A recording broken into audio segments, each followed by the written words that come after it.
Assalamualaikum warahmatullahi wabarakatuh. Selamat pagi anak-anakku, semoga kalian diberi kesehatan jasmani dan rohani. Pada kesempatan kali ini kita akan membahas tentang permainan bola besar. Apa itu bola besar? Bola besar itu ciri-cirinya adalah permainan olahraga yang menggunakan bola ukuran besar. Gampang sekali itu ciri-cirinya ya, diingat-ingat. Contohnya, diantara satu sepak bola, yang kedua bola voli, yang ketiga bola basket, dan yang keempat bola futsal. Nah itu tergolong olahraga sepak bola besar. Pada kesempatan kali ini saya akan membahas tentang sepak bola dasar ya.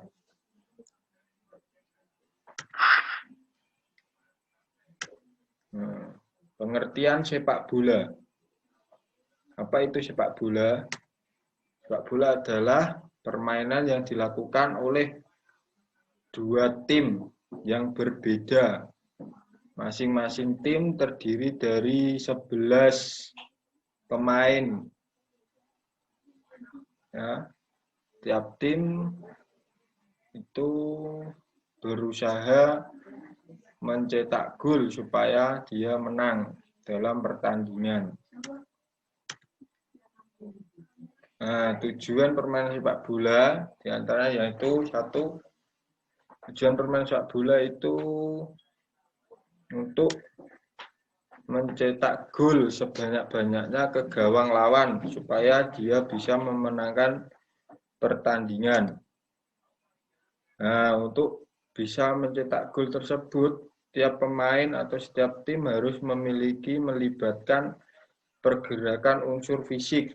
Berarti dia harus pemain itu mempunyai fisik yang bagus, mental yang bagus, motorik kasar dan motorik halus yang bagus juga, serta dibangun dengan kekuatan tim yang solid.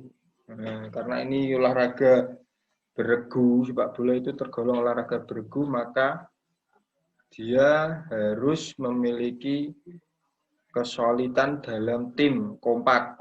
Itu ya. Terus selanjutnya sejarah permainan sepak bola. Berdasarkan sumber yang dikutip pada situs Football History, sepak bola itu pertama kali ditemukan di negara Cina. Tepatnya pada abad ketiga dan abad kedua sebelum Masehi. Kapan itu? Lama sekali, kalian belum pada lahir. Saya juga. Dengan nama Cuju. Pertama kali di Cina itu Cuju. Itu permainannya dia menggunakan bola bunder, bulat. Ya, itu belum ada bola seperti ini. Dia mungkin kain dibentuk bulat atau kertas dibentuk bulat. Nah, itu ditendang-tendang, dimainkan di di sebidang tanah persegi. Ya, belum ada garisnya belum seperti lapangan sekarang, dia hanya persegi panjang seperti itu. Namun semakin populernya permainan sepak bola itu pada abad ke-12 itu dimainkan di rumput. Pada abad ke-12 permainan sepak bola dimainkan di rumput. Ada kemajuan. Yang dulunya di tanah kosong, sekarang di rumput dan di jalan-jalan Inggris.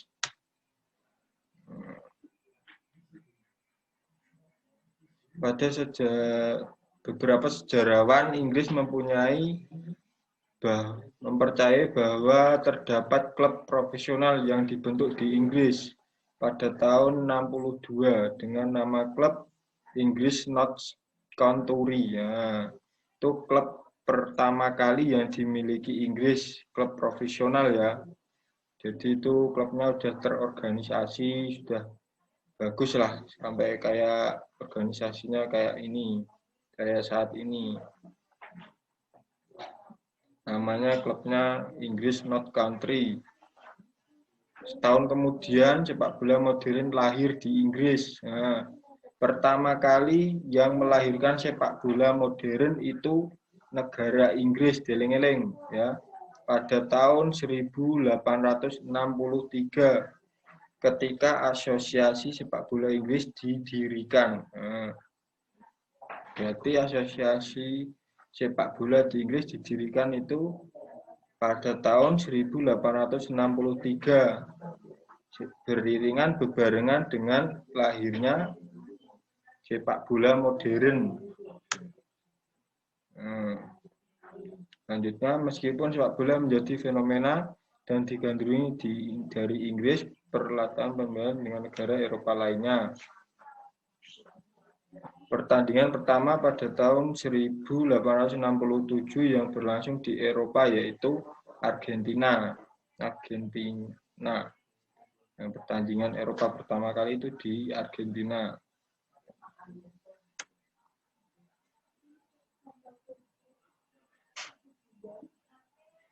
Semakin digandrunginya olahraga sepak bola diperkuat dengan dimasukkannya sebagai olahraga resmi dalam Olimpiade pada tahun 1908 serta Piala Dunia yang dilaksanakan pertama pada tahun 1930.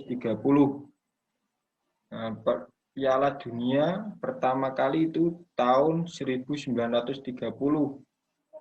Diingat-ingat ya, semakin membuat olahraga yang sangat populer di kancah internasional. Hingga kemudian tahun 1996 itu pertama kali dibentuknya sepak bola wanita pada tahun 1996. Itu sepak bola wanita pertama kali dibentuk. Nah, selanjutnya peraturan yang ada pada permainan sepak bola apa aja, coba dilihat. Nah, ini mulai berkembang sepak bola mulai berkembang sampai berdirinya kompetisi-kompetisi yang contohnya turnamen Euro Champion ya, yang saat ini Euro Champion, terus Copa America, Piala Afrika. Selain itu liga terkuat di Inggris, liga utama Inggris ya. Terus liga di Spanyol itu La Liga, liga di Italia Serie A, Jerman Bundesliga. Nah, di tanah air kita Indonesia Raya itu liganya namanya Liga 1. Nah, sebagai liga terkuat itu Liga 1 ya, terbaik di Indonesia namanya Liga 1. Ada Liga 2 dan seterusnya. Nah, melihat antusias penduduk dunia terhadap sepak bola harus berbarengan dengan aturan main. Nah, karena semakin banyaknya antusias warga, pertandingan-pertandingan semakin banyak, maka ditetapkan aturan main oleh FIFA. Nah, FIFA itu organisasi internasional yang menaungi olahraga sepak bola. Giling-giling, apa namanya? FIFA. Jadi organisasi internasional yang menaungi sepak bola itu FIFA. Nah, sedangkan telah mengeluarkan aturan buku. Aturannya FIFA telah mengeluarkan aturan buku, di mana aturan ini disebut sebagai Law of the Game yang menurut mereka berlaku untuk semua pertandingan, baik pertandingan internasional maupun pertandingan di anak-anak kecil atau di kampung terpencil pun. Ya, semuanya menggunakan peraturan yang ditetapkan oleh FIFA. Law of the Game namanya pertandingannya ya, aturannya ya. Aturannya namanya Law of the Game. Itu yang aturan yang dibuat FIFA. Nah, ini Contoh peraturannya peraturan tentang gol yang sah. Di mana aturan pertama yang perlu diperhatikan adalah untuk memenangkan pertandingan bola harus masuk ke gawang lawan. Setiap tendangan yang mengarah ke gawang lawan harus diakhiri dengan melewati garis agar bisa menjadi gol yang sah. Maksudnya seperti ini. Jika lawan menendang bola ke arah gawang lawan, itu bola masuk dan harus masuk ke garis yang ada di dalam gawang itu loh, kan ada garisnya bawah itu. Nah, itu harus melewati situ. Kalau pas di garis itu belum masuk, berarti belum gol pas. Jadi kan bola jatuh di garis, terus kiper bisa menangkapnya, berarti itu belum sah golnya, belum dikatakan gol. Harus bisa melewati garis. Nah, itu baru dikatakan gol. Apabila jatuh di tengah-tengah pas garis itu, tapi dominan banyak yang bola masuk ke garis, dominan banyak ke garisnya, ke dalam garis, berarti tetap dinyatakan gol ya. Intinya bola harus masuk gawang, harus lewat ukurannya, harus lewat ke garis, lewat garis. Dan gol dapat dicetak dengan bagian tubuh manapun. Semua bagian tubuh bisa digunakan untuk mencetak gol, kecuali tangan atau lengan hingga ke bahu. Ya, tangan kalian tidak boleh digunakan untuk mencetak gol. Nah, semua bagian tubuh boleh digunakan untuk mencetak gol kecuali tangan, ya, lengan sampai ke bahu tidak boleh. Peraturan yang kedua, peraturan tentang waktu permainan. Nah, ini. Aturan umum yang perlu diperhatikan adalah waktu berlaku selama pertandingan 90 menit. Berarti dalam waktu pertandingan sepak bola itu waktunya murni 90 menit ya. Nah, waktu itu dibagi menjadi dua babak. Yang pertama babak pertama, yang kedua babak kedua. Masing-masing babak waktunya 45 menit.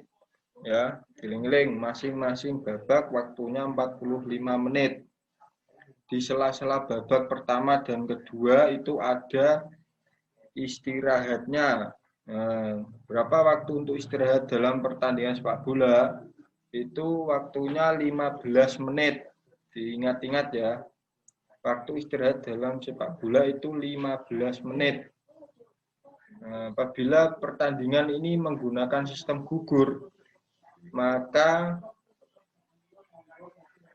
jika pertandingan ini menggunakan sistem gugur dan waktu sudah menunjukkan 90 menit, serta tambahan waktu sudah berjalan juga, tapi posisi skornya masih imbang, masih sama, 1-1 atau 0-0 atau 2-2, waktu sudah habis, tapi posisi skor masih sama, itu diadakan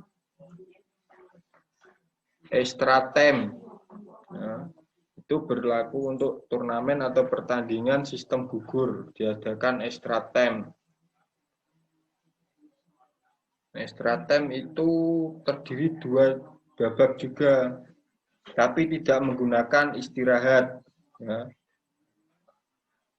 Masing-masing babaknya itu 15 menit extra time. Ya. Jadi 15 kali 2, 30 menit. Nah, dan jika pertandingan itu skornya masih imbang juga, tidak ada perubahan atau ada perubahan tapi dia tetap imbang, maka diadakan tendangan penalti hingga sampai skornya itu selisih, ada selisih ya, sampai skornya berselisih. Nah, sampai dia, jika skornya sudah berbeda, maka pertandingan dikatakan selesai dan menemukan siapa yang menang.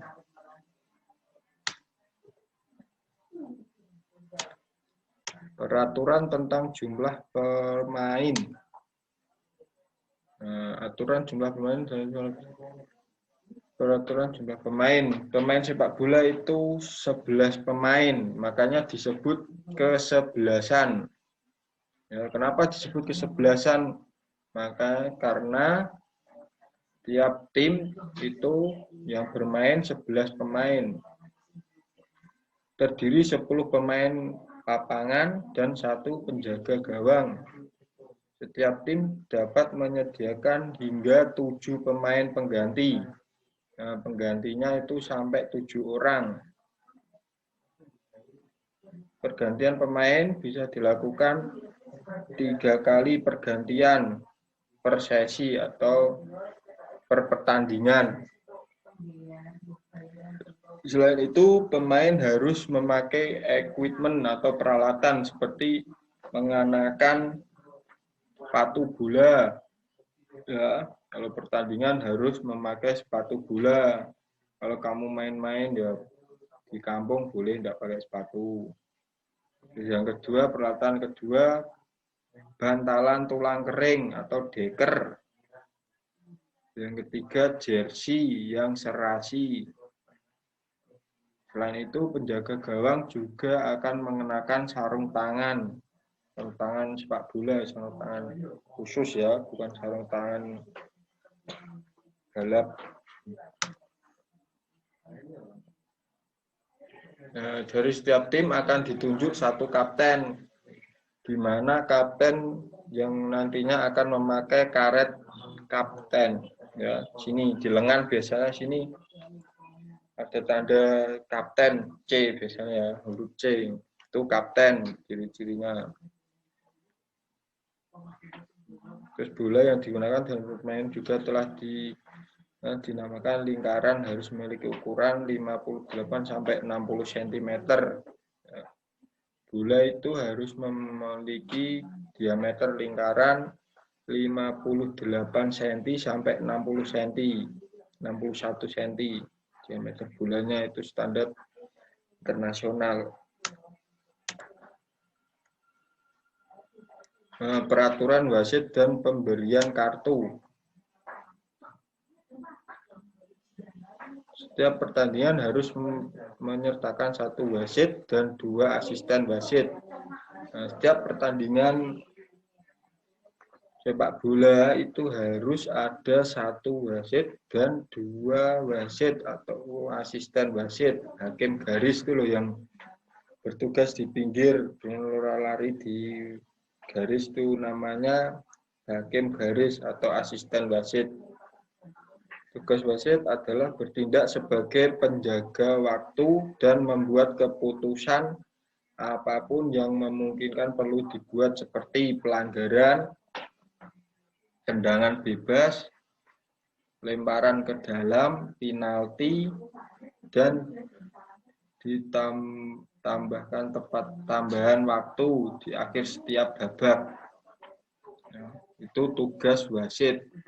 Saja tadi tugasnya sebagai penjaga waktu, membuat keputusan apapun yang mungkin perlu dibuat, seperti pelanggaran, tendangan bebas, lemparan ke dalam, penalti, dan tambahan waktu di akhir babak. Nah, itu tugas wasit. Wasit utama itu tugasnya.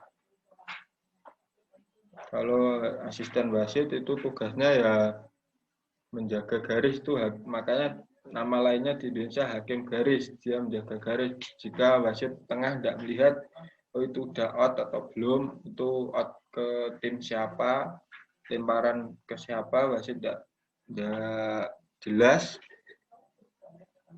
Nah, wasit tengah itu bisa tanya ke asisten wasit tadi, itu offside enggak, itu bolanya lemparan kemana.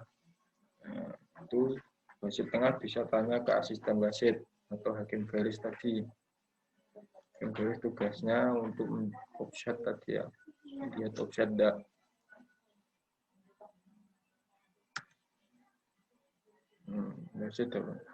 Untuk pelanggaran dilakukan seorang pemain dapat diganjar dengan kartu kuning atau merah. Nah, untuk pelanggaran itu wasit bisa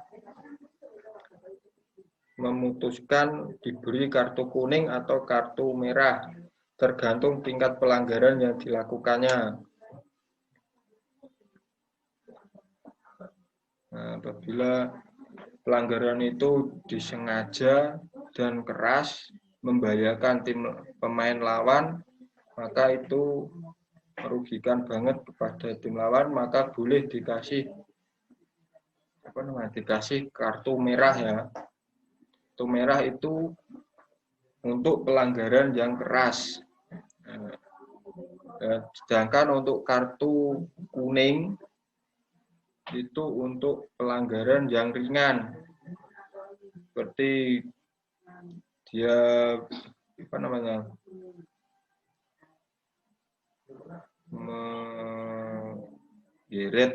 menggeret lawan di tengah lapangan, tapi tidak menggeretnya di area penalti ya. Kalau di area penalti tetap penalti. Nah, itu bisa diberi kartu kuning. Intinya kartu kuning itu untuk pelanggaran yang tidak terlalu berat atau pelanggaran ringan.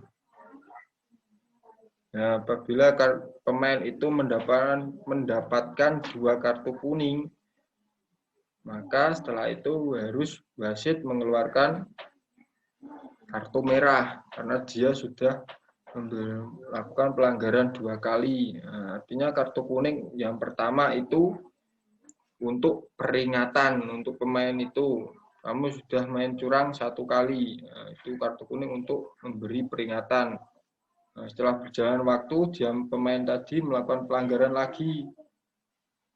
Dan wasit berhak memberi kartu kuning lagi. Berarti pemain itu mendapatkan 2 kartu kuning. Setelah itu, setelah mendapatkan 2 kartu kuning, wasit harus mengeluarkan kartu merah dan pemain itu harus keluar lapangan. Ya. Karena dia sudah melakukan 2 kali kesalahan yang fatal.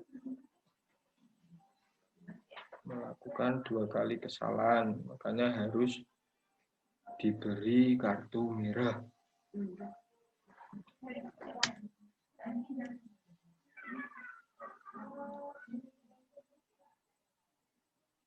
Nah, 2 kartu kuning itu artinya sama dengan 1 kartu merah. Intinya gitu.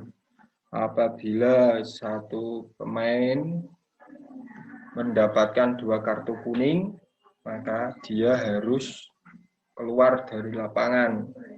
Dia dikasih kartu merah. Ya. Mungkin sekian itu dulu ya untuk pelajaran sepak bola dasar. Ya, nanti selanjutnya saya akan menjelaskan tentang teknik-teknik dan yang lainnya. Ya, ini ada latihan soalnya.